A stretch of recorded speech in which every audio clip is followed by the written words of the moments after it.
from a cooperative project for acquiring skills essential to learning. Welcome to the Security Chipmunks podcast. I'm Edna Johnson. I'm here with my co-host Neil Smalley, and today we have a very special guest today, Rook. Rook is here joining us. Hello. Hey, Rick, how are you? I'm good. How are you? I'm doing great. Thank you for joining us. Well, thanks for having me. Yeah, absolutely. So we had a really fun experience when we went to Wild West Hackin Fest. We competed together on a team. Do you want to talk a little bit about that? Yeah. Well, I mean, first of all, I got to meet you, which I think was super fun. And we had a pretty good team. I believe you started the team, if I remember correctly. Yes. It was announced, and I was there with some of my friends, some of our mutual friends, how I met you. And we had not intended on playing the CTF that weekend. How I know them is actually through CTFs. We used to compete CTFs together quite a bit. So we were just kind of planning on hanging out and enjoying the conference. And instead, we hung out and enjoyed the conference in a very different way through the CTF, which was a good time. Yeah, we had a blast. I forget. Did you say we won? Spoilers, we won. Yes. Whoops. We did. Sorry. Yeah. We did great. Yeah, we did super well. I think we played well as a team. One of the things I really like about that format of CTF is that it's not just hacking all the time. It gives, I think CTFs, I think this is changing a bit, but I think CTFs are largely focused on offensive skills. And attack and defense really gives an opportunity for more skill sets to participate and have a good time. So yeah, I think we did a fantastic job. Yeah. No, that was really interesting. This is my first attack and defend CTF competition. Mm-hmm. It was my first of this kind. And that was a bit of a learning curve in itself. Like, what do I do here? And I was really glad that I had you and Jose and others on the team that kind of knew what needed to get done. I remember on Thursday, we found this table behind the fireplace, and we're just trying to stay out of the way, but trying to work all together at this big table. Getting things lit. Yeah. No, I think one of the reasons we weren't going to compete is because we don't really have a casual competition mode. We either go all in or we don't. And if your objective is to do well in a CTF, in a competition, the main thing you need to understand about CTFs is that while the CTF itself is time bound, there is ample opportunity to do work and get head start and gain advantages outside of that time. And so that's what we were trying to do the day before, is just prep as much as we could, knowing full well that most of it was going to be thrown away. But prepping scripts, deving against the APIs, making sure that we had, good templates set up and kind of strategy around how we want to handle certain things. And, do we want to collect and replay attacks, or do we just not want to care about what the other team is doing? Having all those decisions ahead of time, sort of like incident response. You don't want to be deciding all that complicated, nuanced stuff while an incident's happening. You want to solve as much of that as up front as possible, so you're not having to think as much. And that's kind of the way we handle CTFs as well. Yeah. It was really good to see, because this is my first time being on such a competitive team, and so it was great to see how y'all work. And it was quite the learning experience, and everybody had their computers all you had everything set up and for a lot of things. Even you weren't planning to compete, but you already brought your computers with the environments ready to go and everything like that. So it was a lot of fun to watch and be a part of. I think that's a testament to how Roman and the Meta CTF team run CTFs. I've played a lot of CTFs that are very like they're very much a CTF versus like a skills um, event where I don't know how to describe this.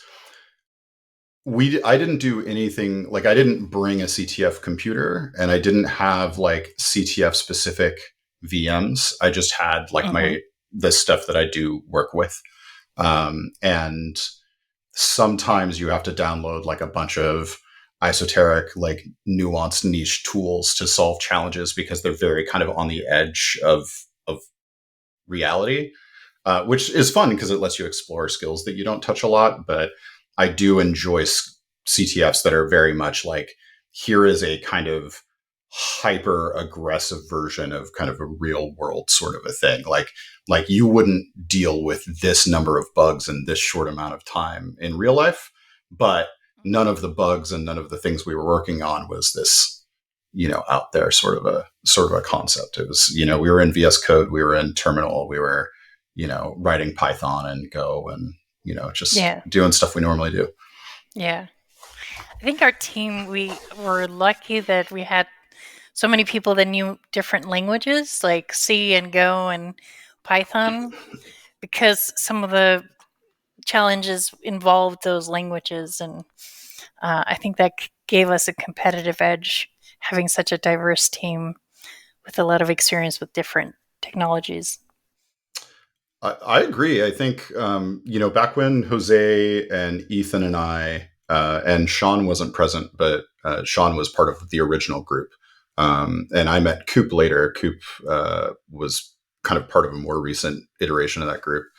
Mm-hmm. But one of the reasons we worked so well together is because of that diverse set of skills that we had. Like I come from systems administration and systems engineering, so I know a lot about Linux and firewalls, and I'm kind of a serial generalist. I got started as a web developer and then got into help desk and all kinds of stuff. So I've got a really broad background, but less dev. And Jose and Ethan and Sean all come from dev backgrounds of various languages, and so kind of that is a very well put together CTF team. Is when you have all those diverse skills, and then in attack and defense, we added people like you and we who had more of a blue teamer background, incident response, SOC, kind of security engineering stuff, and Mm-hmm. which in attack and defense is just as important, if not more important, than just having pure offensive skills. So Right. yeah, obviously we had the best team of the day.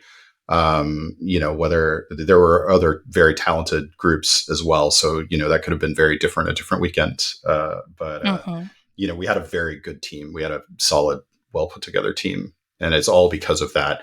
You don't want 8 people who all know the same thing, no matter how well they know that thing. You really want that kind of diverse background and experience as part of the team. Right. Yeah. So I was really glad to see us do so well, um, and then we had our points were just off the charts, but it was great, and so it was my first CTF win, and Oh, well, I've congratulations. That's exciting. I didn't realize that. oh yeah, thank you. I love playing CTFs, but like I've never been in the top, so I was like, yay. It's a good feeling. It's addictive, Yeah, for yeah, sure. yeah. I've been doing CTFs for a few years, but first time winning, so that was fun. Um, so yeah, and we got some cool prizes like the training that we got for 12 months, and we got Hmm. one of us got the black badge. Yeah, yeah. Show it off. Do you have it? I do have it. It's right here. Let me Heck turn yeah. it on. That thing's awesome. Yeah, so It's show it always off. nice. It's always nice to have, kind of a black badge, because if you wear it around the conference, people notice and they're like, "Oh, who is Yeah, that? Like, why don't I know that person? That person must be cool." And the whole yeah. time you're thinking like, "Oh, they don't know I'm just me." Yeah, But yeah, no, that's awesome. That's really yeah. cool. Yeah. And it was really nice of Cooper to, once we got off the stage, he just like had his laptop ready and he like plugged it in, like, here's your firmware update. And I was like, yes. I was sitting next to him while the closing ceremonies were happening, and Mhm. he before the basically when the CTF announcement started. So ours was announced last because it was the main event. But Mhm. as the CTF announcement started, he pulled out his laptop and started working on it. So he had it Uh, like ready instantly. Yeah, yeah. Coop's a that- good guy. I haven't known him very long, mhm. but I'm glad I know him. He's rad. Yeah, he's really nice. Um, yeah. So, Wild West is where I met you, but I've heard you go to other conferences too. So, what are some of your conference recommendations?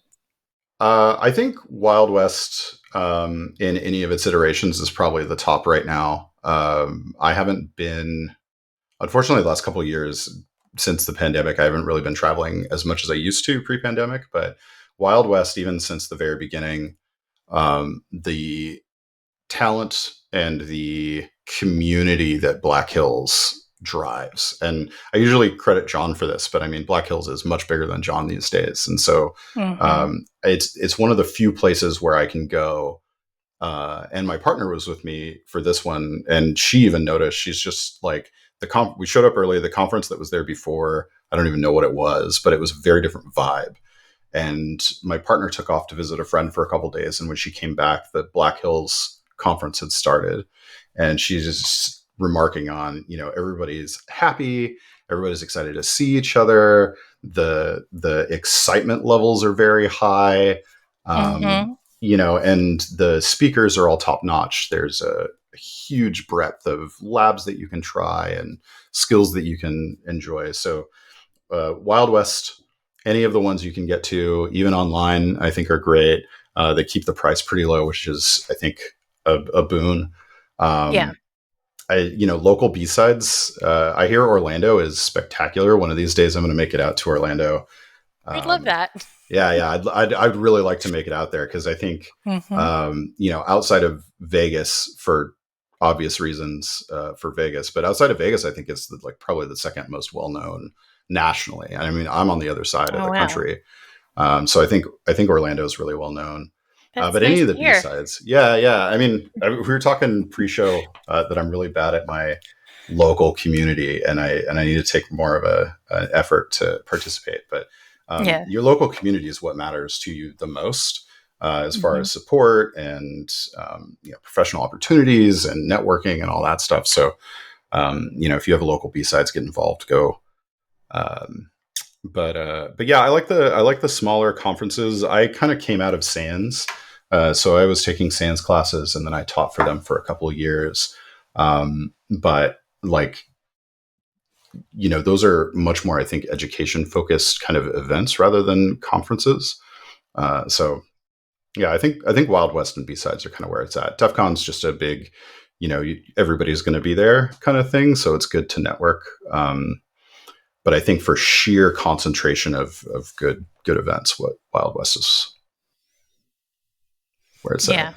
Yeah, I agree. Wild West is just, it's the kindest conference, and that's the best way Mm-hmm. I can put it. If you talk to any of these people, they just become like your best friends immediately, pretty much. They're so nice. I think one of the ways I describe DEF CON is that it's the clickiest conference, and so it's not necessarily a bad thing. It's not like most of those clicks are exclusionary, but I've talked to several first-time DEF CON attendees, and they hear about how great DEF CON is, but they're struggling to see it. They're like, I just don't see it. It's not. I don't get the same vibes that everybody else is getting. Yeah. And one person specifically I saw not last year, but the year before, I saw them like 3 hours later, and they had found kind of their tribe, like they ran into them. Yeah.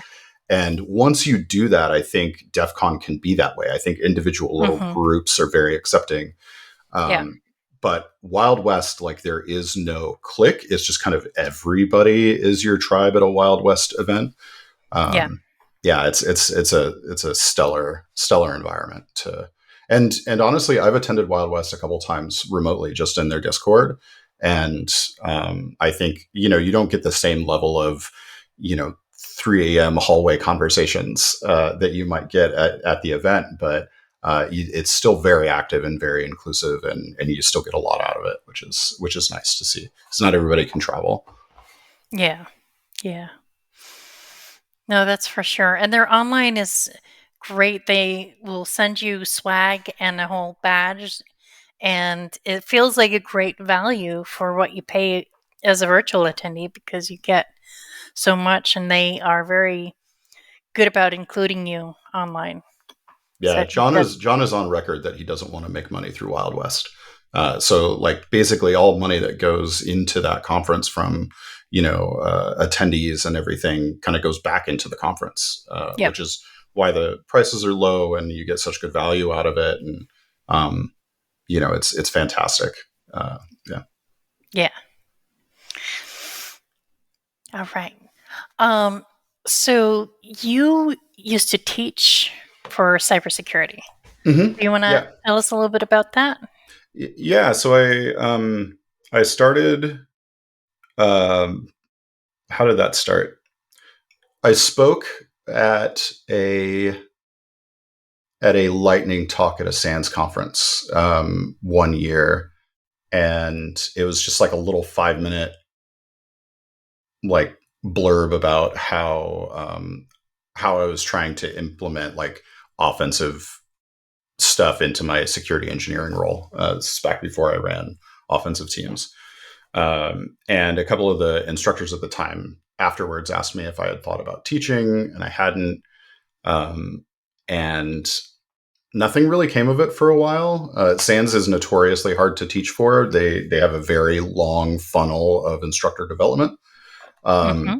And so what I ended up doing instead was I started making videos, I think as a CTF write-up one time.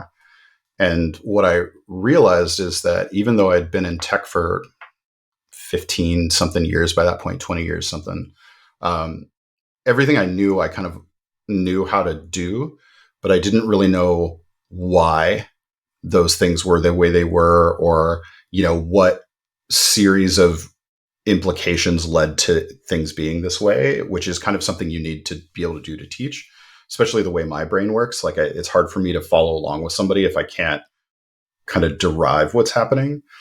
And making those videos really pushed me, um, to kind of learn things more in depth. And I made those videos. Then I started a YouTube channel, and from the YouTube channel is I got back into SANS and kind of followed through their instructor dev. But I I love teaching. I enjoy pushing myself to know more, but I really love, especially like as I had trouble in school growing up, um, because either it was hard for me to kind of like latch on to things or really understand what the teacher was trying to describe. I really love it when I'm describing or trying to teach somebody a really complex topic and people like, okay, I understand. Like, I get it now. Like, I understand why this is the way it is. And that's stellar. That's something I don't see enough of when I interview people for jobs. Is I get a lot of people that were kind of like me earlier in my career, where they just kind of know, if I type this in, this happens, and I know to type that in because it's doing this thing. Sort of knowledge, which is fine through a lot of your career, but as I interview for like red team and offensive roles, like, you really have to have a deeper understanding of how things are kind of built and put together so that you can be very deliberate and precise in how you apply pressure to an environment to make it do what you want it to do. So I like promoting that sort of understanding inside of tech. So yeah. Yeah, that's Yeah. very nice. Very neat. Yeah, I'm actually writing right now. I'm writing two classes. I'm writing a Linux class that's basically just foundational Linux because I don't think enough people know it, but applied to security and things like that. And then I'm writing a kind of a full stack. I call it full stack hacking, which is just buzzwordy nonsense. But basically, it's if you're going to attack a web application, you should know how web servers work. If you're going to do SQL injection, you should know how to write SQL. If you're going to, do command injection into a web or mobile app, you should understand what Linux is doing with that command that you're injecting, and basically teaching penetration testing from a developer and system administrator perspective of, once you understand how this infrastructure is put together, you can make more intelligent decisions about what attacks you want to apply. You can do better at your write-ups on how to fix things, stuff like that. Very nice. Well, that sounds exciting. I hope so. We'll see. Yeah. All right. So I know you've told me that you are running teams and doing management things. So what are some things that, like, once you got into that role of running teams, that really, like, you're like, this is something people should know about? I think it's a lot of just what I was talking about. I think I'll be interviewing people, and I'll ask questions about, I don't know, so SQL injection is like, let's say the canonical example. If you've got this website, it's got a login prompt.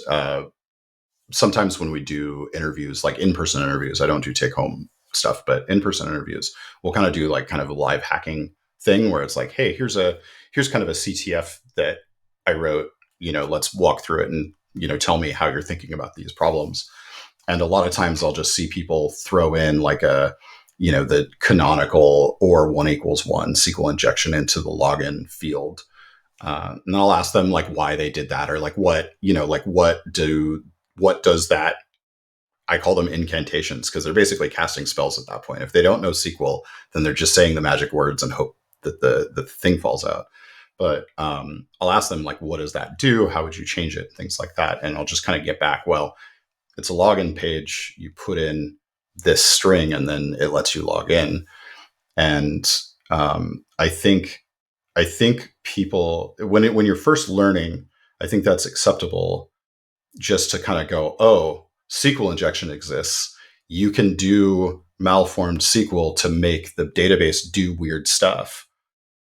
Well, the next level of that isn't you're putting in malformed SQL, you're actually just writing SQL statements.